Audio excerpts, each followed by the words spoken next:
Ennio Morricone, the Italian composer whose symphonic scores backed everything from spaghetti westerns to romance, horror and sci-fi films, has died aged 91.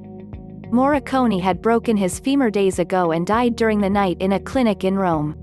His death was confirmed by his lawyer, Giorgio Assumma. In a statement, Assumma said that the composer died at dawn on the 6th of July in Rome with the comfort of faith. He preserved until the final moment full lucidity and great dignity.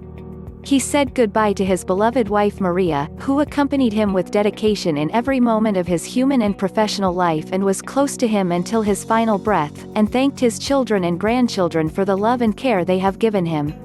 He gave a touching remembrance to his audience, whose affectionate support always enabled him to draw strength for his creativity.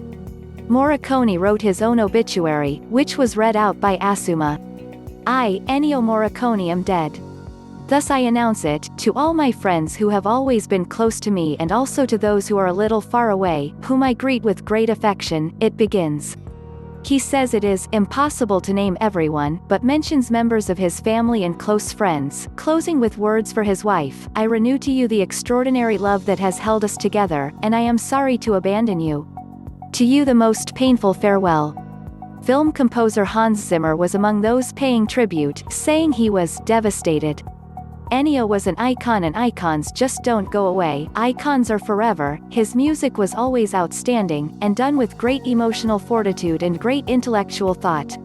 Born in Rome in 1928, Morricone took up the trumpet and wrote his first composition aged 6.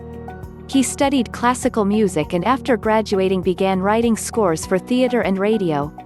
He was hired as an arranger by the label RCA in Italy and also began writing for pop artists. His songs became hits for Paul Anka, Françoise and Demis Roussos, and he later collaborated with Pet Shop Boys.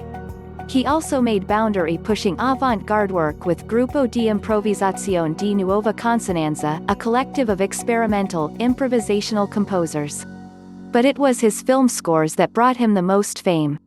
He began in the mid-1950s as a ghostwriter on films credited to others, and orchestrated other composers' work for directors including Michelangelo Antonioni, Vittorio de Sica and Dino Risi.